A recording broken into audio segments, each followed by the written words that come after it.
आज से 2 दिवसीय इटली दौरे पर पीएम मोदी इटली की पीएम जॉर्जिया मेलोनी से करेंगे मुलाकात। भारत में निवेश को लेकर के करेंगे द्विपक्षीय चर्चा।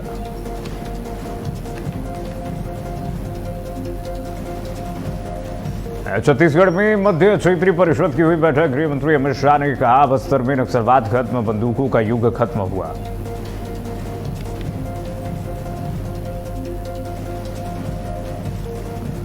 किसानों के लिए सीएम योगी का संज्ञान। यूपी किसानों को मिलेगा सब्सिडी वाला उर्वरक। कालाबाजारी और अवैध भंडारण पर सख्त कार्रवाई के निर्देश। पश्चिम बंगाल में शुभेंदु सरकार पर बड़ा फैसला। चिकन नेक की 120 एकड़ जमीन केंद्र को शुभेंदु सरकार ने ट्रांसफर करने की मंजूरी दी है। शुभेंदु सरकार ने लिया बड़ा फैसला। 7 नेशनल हाईवे स्ट्रेच केंद्र को देने का किया फैसला। जमीन के हस्तांतरण की प्रक्रिया शुरू।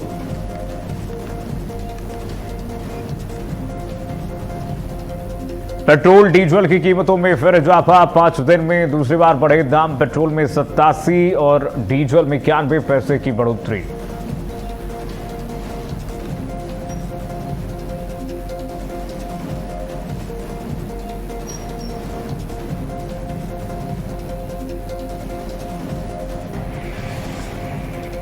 नमस्कार, बहुत स्वागत है आपका भारत अपडेट देखने में। मैं हूं आपके साथ कीर्तिमान सिंह। बुलेटिन शुरुआत करते हैं बड़ी खबर के साथ। मोदी सरकार के 12 साल पूरा होने पर बीजेपी ने बड़ी तैयारी की है। देश भर में बीजेपी कार्यक्रमों का आयोजन करेगी। एक श्रृंखला निकलेगा कार्यक्रम का। 8 से 12 जून तक राज्यों के सीएम प्रेस कॉन्फ्रेंस करेंगे। उसके बाद 8 से 14 जून तक सांसद और विधायक जनता से संवाद करेंगे। 8 से 12 जून तक राज्यों के मुख्यमंत्रियों को जिम्मेदारी सौंपी गई है कि आप प्रेस कॉन्फ्रेंस करेंगे पूरे देश भर में। और 8 से 14 जून तक सांसद विधायक जनता से संवाद करेंगे। बीजेपी के सभी कार्यकर्ताओं को निर्देश दे दिया गया है। देश भर में बीजेपी कार्यक्रमों का आयोजन करेगी। कार्यक्रम होंगे 8 से 12 जून तक राज्यों के सीएम प्रेस कॉन्फ्रेंस करने वाले हैं। 8 से 14 जून तक सांसद और विधायक जनता से संवाद करेंगे। बड़ी खबर आपको बता रहे हैं। मोदी सरकार के 12 साल पूर्ण होने पर बीजेपी ने बड़ी तैयारी की है।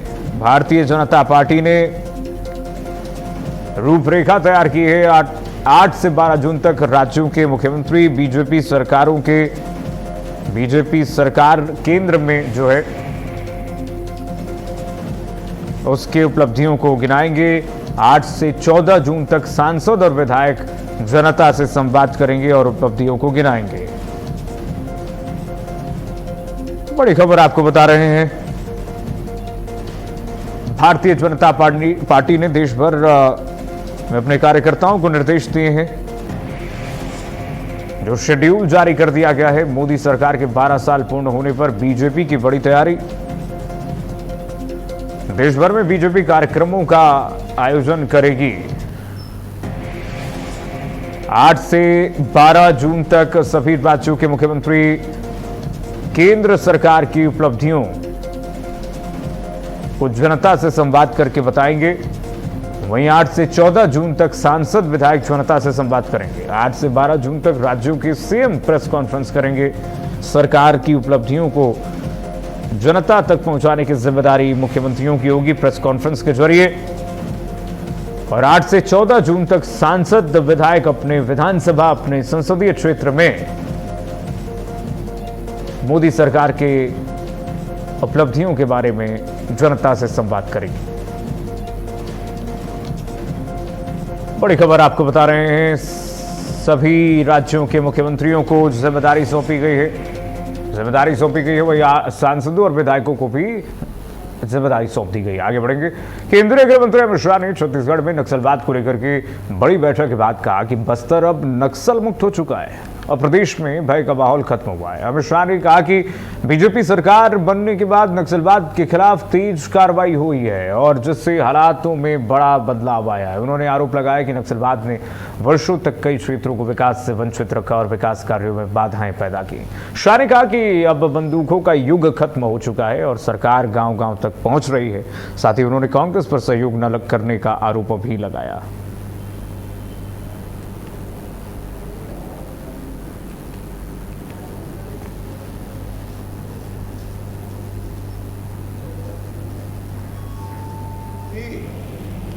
24 अगस्त 2024 जब सभी राज्यों की डीजी की बैठक करने के बाद ये घोषणा की गई कि 31 मार्च 2026 को ये देश को हम नक्सलवाद के आतंक से मुक्त कर देंगे। तीसरी तिथि आप सभी जानते हैं, 31 मार्च 2026 सुरक्षा बलों के पराक्रम, साहस और उनके बलिदान के कारण 31 मार्च 2026 की जो तिथि तय हुई थी, उसके पहले देश से नक्सलवाद का संपूर्ण उन्मूलन। बढ़ेगा कि लखनऊ से बड़ी खबर इस बीच आ रही है। गौशालाओं को लेकर के सीएम योगी आदित्यनाथ ने निर्देश दिए, आदेश दिए हैं प्रशासनिक अधिकारियों को। योगी सरकार गौ संरक्षण को रोजगार से जुड़ेगी, खेती से जुड़ेगी। यूपी में गौशालाओं से आएगी नई कृषि क्रांति। सीएम योगी ने कहा कि आईआईटी कानपुर की तकनीक से बनेगा ऑर्गेनिक फर्टिलाइजर। यूपी में गौशालाओं से नई कृषि क्रांति आएगी, आईआईटी कानपुर की तकनीक से ऑर्गेनिक फर्टिलाइजर बनेगा। सीएम योगी आदित्यनाथ ने ऑर्गेनिक फर्टिलाइजर का जिक्र किया। ऑर्गेनिक फर्टिलाइजर गौशालाएं संरक्षण केंद्र के साथ आर्थिक ताकत बनेंगी। माइक्रो एंटरप्रेन्योरशिप मॉडल से गांवों में रोजगार बढ़ेंगे। रासायनिक उर्वरकों पर निर्भरता घटाने की तैयारी भी की गई है। बड़ी खबर आपको बता रहे हैं लखनऊ से। गौशालाओं को लेकर के सीएम योगी आदित्यनाथ ने निर्देश दिए हैं। सीएम योगी आदित्यनाथ ने कहा कि योगी सरकार गौ संरक्षण को गौ रोजगार से जोड़ेगी। यूपी में गौशालाओं से नई कृषि क्रांति आएगी। सीएम योगी ने कहा कि आईआईटी कानपुर की तकनीक से ऑर्गेनिक फर्टिलाइजर बनाए जाएंगे। गौशालाएं संरक्षण केंद्र के साथ आर्थिक ताकत बनेगी।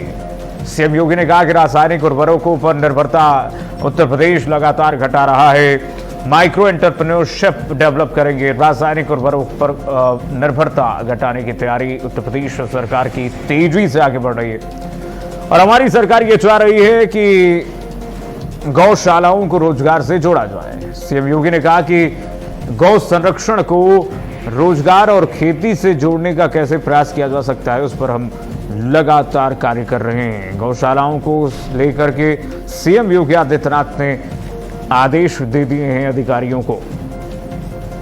सीएम योगी आदित्यनाथ ने कहा कि यूपी में गौशालाओं से नई कृषि क्रांति आएगी। आईआईटी कानपुर की तकनीक से ऑर्गेनिक फर्टिलाइजर बनेगा। सीएम योगी आदित्यनाथ ने कहा गौशालाएं संरक्षण केंद्र के साथ आर्थिक ताकत बनेंगी। मुख्यमंत्री ने कहा कि माइक्रो एंटरप्रेन्योरशिप मॉडल से गांवों में रोजगार बढ़ेंगे। रासायनिक उर्वरकों पर निर्भरता घटाने की तैयारी।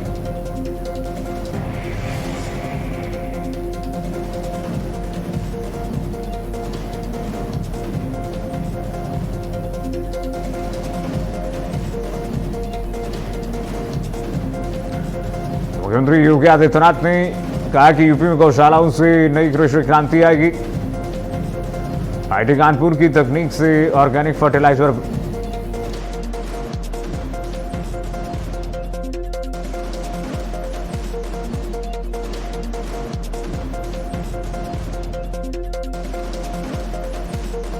रासायनिक उर्वरकों पर निर्भरता घटाने की तैयारी है। उत्तर प्रदेश लगातार आगे बढ़ रहा है इस क्षेत्र में और हमारी कोशिश है, हमारी सरकार की कोशिश है किसानों को ज़्यादा से ज़्यादा राहत मिले। सीएम योगी ने कहा कि गौ संरक्षण को रोजगार से हम जोड़ने के प्रयास कर रहे हैं। लगातार यूपी में गौशालाओं से नई कृषि क्रांति आएगी। सीएम योगी आदित्यनाथ ने अधिकारियों को निर्देश भी दिए हैं। सीएम ने कहा कि आईआईटी कानपुर की तकनीक से ऑर्गेनिक फर्टिलाइजर बनेगा।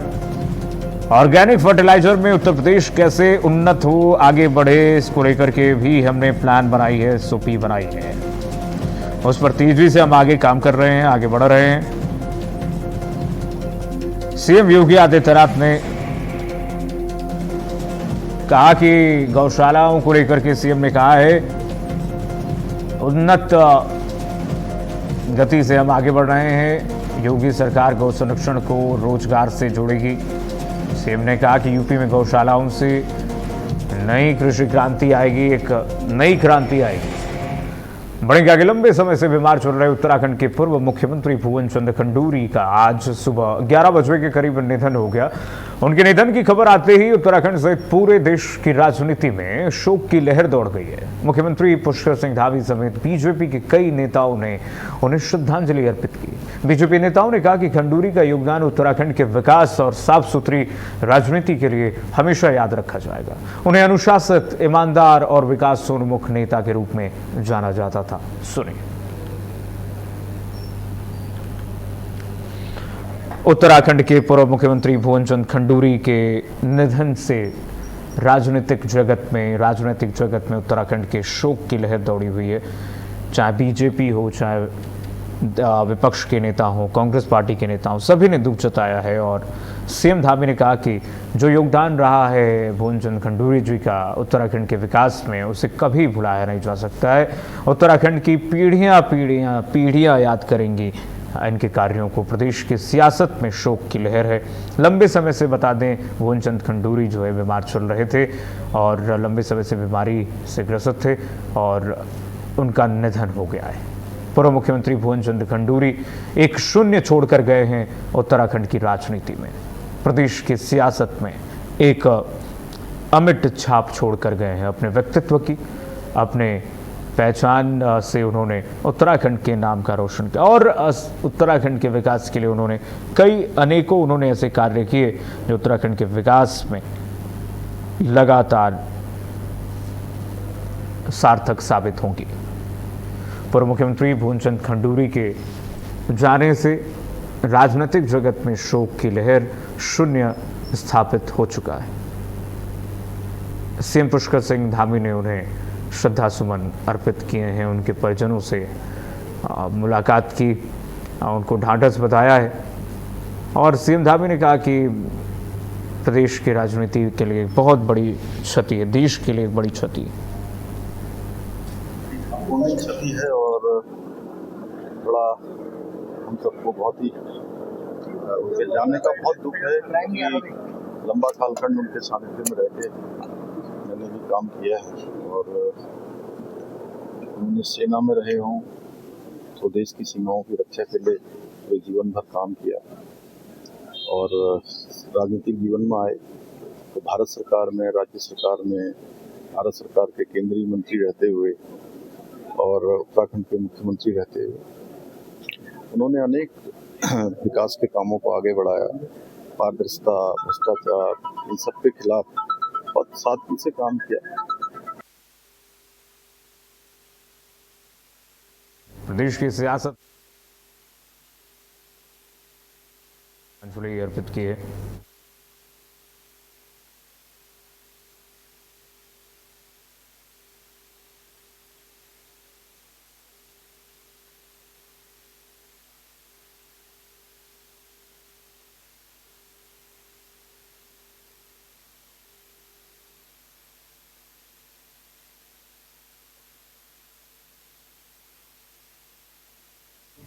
को सभी ने श्रद्धांजलि अर्पित की है और बीजेपी की तरफ से एक कार्यक्रम रखा गया, शोक कार्यक्रम रखा गया है। उत्तराखंड में 3 दिन की शोक की घोषणा की गई है, राजकीय शोक की घोषणा की गई है। इस दौरान कार्यालयों पर राजकीय शोक घोषित किया गया है। कार्यालयों पर तिरंगा जो है आधा झुका रहेगा।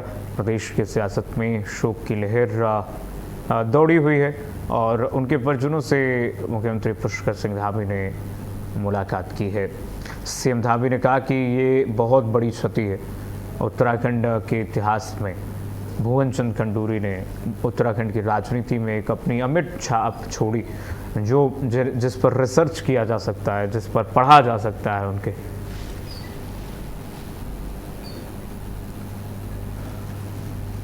एक छोटा सा ब्रेक लेते हैं, जल्द वापस लौटते हैं।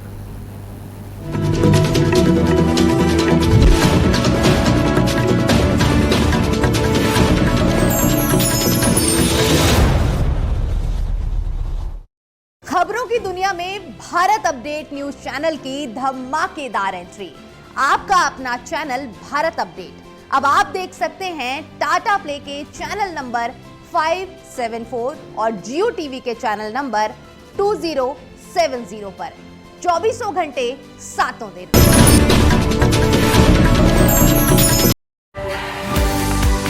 IIMT University, transforming education system, transforming lives. O Pocket, Ganganagar, Mawana Road, Meerut.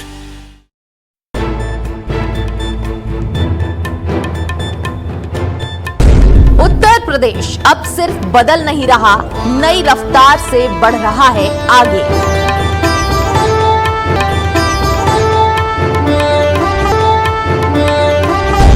इसी बदलते उत्तर प्रदेश की सबसे बड़ी तस्वीर लेकर आ रहा है Bharat update conclave 2026 Agra edition.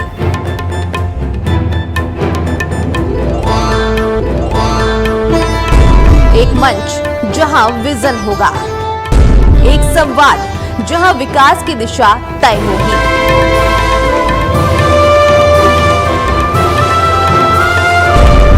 एक कॉन्क्लेव जहां भविष्य की बात होगी।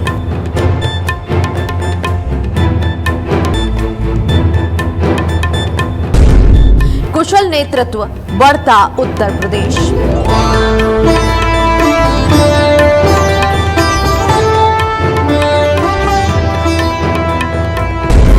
नीति, निवेश, इंफ्रास्ट्रक्चर, रोजगार,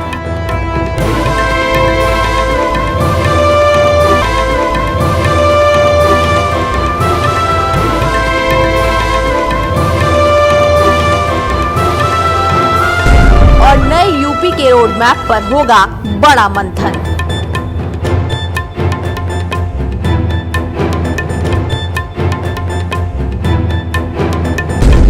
आगरा अब सिर्फ इतिहास का शहर नहीं, विकास की नई सोच का बनने जा रहा है केंद्र।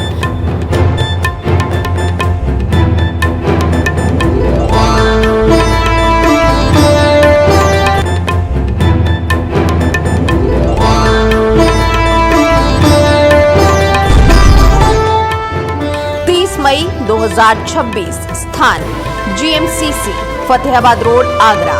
Bharat update conclave 2026।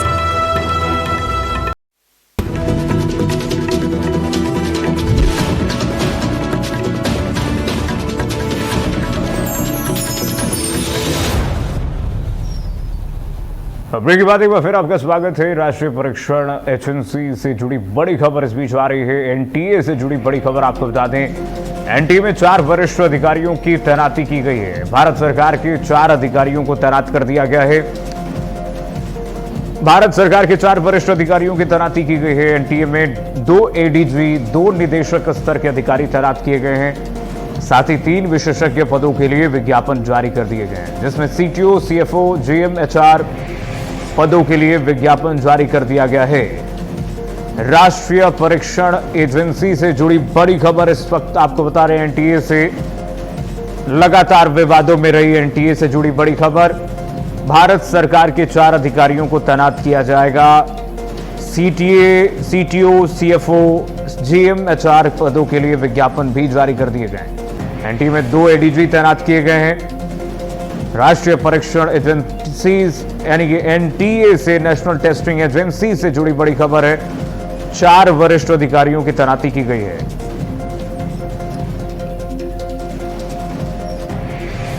बढ़ेंगे आगे। रायबरेली के सांसद और लोकसभा में नेता प्रतिपक्ष राहुल गांधी सोमवार को अपने 2 दिवसीय दौरे पर रायबरेली पहुंचे। जनपद की सीमा पर स्थित पिपलेश्वर चुरुआ हनुमान मंदिर में उन्होंने विधि विधान से पूजा अर्चना की और पवन पुत्र हनुमान जी का आशीर्वाद लिया। इसके बाद उनका काफिला बछरावा क्षेत्र पहुंचा, जहां कांग्रेस पदाधिकारियों और कार्यकर्ताओं ने उनका भव्य स्वागत किया। ठकुराइन, खेड़ा, मजरे, महेरी ग्राम सभा में राहुल गांधी ने नवनिर्मित बारात घर का लोकार्पण भी किया। जनसभा को संबोधित करते हुए उन्होंने केंद्र की भारतीय जनता पार्टी सरकार पर जमकर हमला बोला। राहुल गांधी ने कहा कि सरकार किसान, नौजवान, महिला और संविधान विरोधी नीतियों पर काम कर रही है। उन्होंने केंद्र में आर्थिक संकट आने की आशंका जताते हुए आम लोगों से सतर्क रहने की अपील की। इस मौके पर किशोरी लाल शर्मा समेत कांग्रेस के कई नेता और बड़ी संख्या में कार्यकर्ता मौजूद रहे।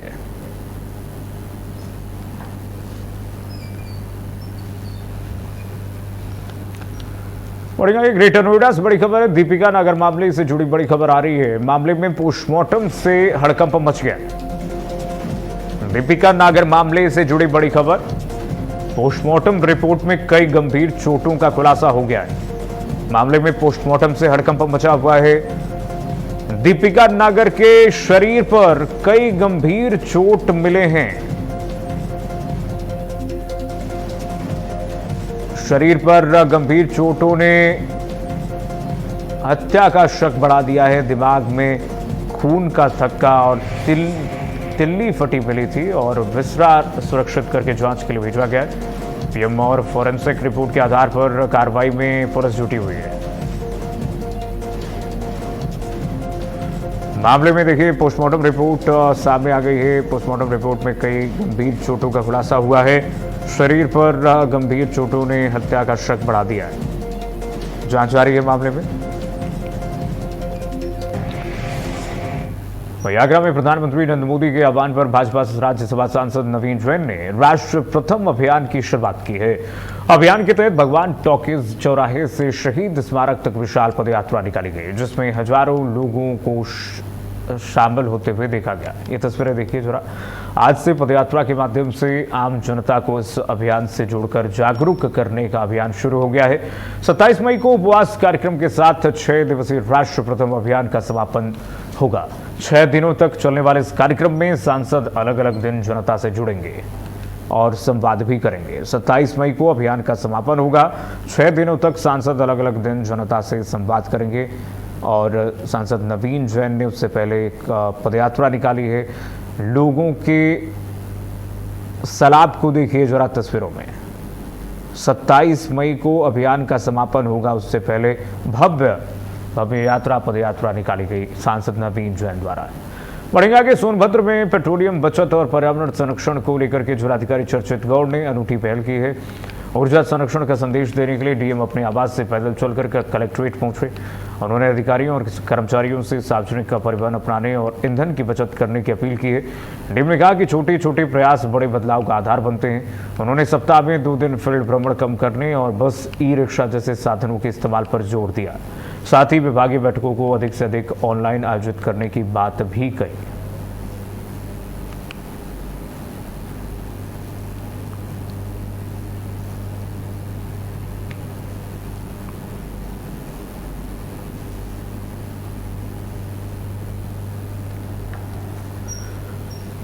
यूपी के प्रतापगढ़ के पट्टी कस्बे में अपहरण और दुष्कर्म के आरोपी गुलजार की दुकान पर प्रशासन का बुलडोजर चला है। बताते सुने कि पुलिस और प्रशासन की संयुक्त कार्रवाई में दुकान के बाहर किए गए अवैध अतिक्रमण को ध्वस्त किया गया है। टीन शेड हटाकर के इलाके को अतिक्रमण मुक्त कराया गया है, जबकि दुकान को सील कर दिया गया। कार्रवाई सीओ पट्टी के नेतृत्व में भारी पुलिस बल की मौजूदगी में हुई।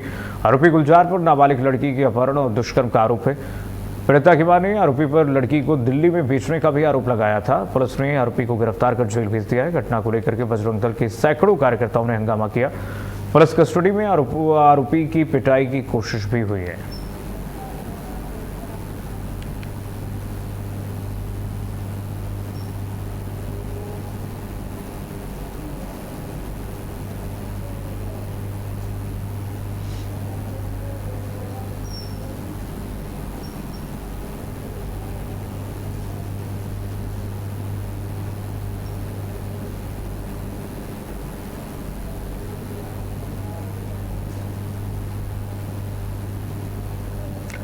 तो तस्वीरें प्रतापगढ़ से आपको दिखा रहे हैं। बजरंग दल कार्यकर्ताओं ने प्रदर्शन किया है। इस दौरान बजरंग दल कार्यकर्ताओं ने जमकर हंगामा भी किया। पुलिस ने दुकान को सील कर दिया है और आगे की कार्रवाई जारी है।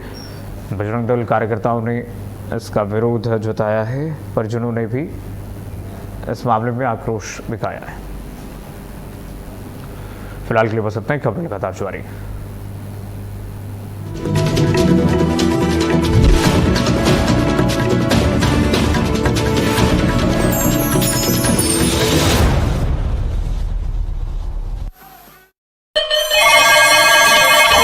खबर अब सिर्फ स्टूडियो तक सीमित नहीं होगी,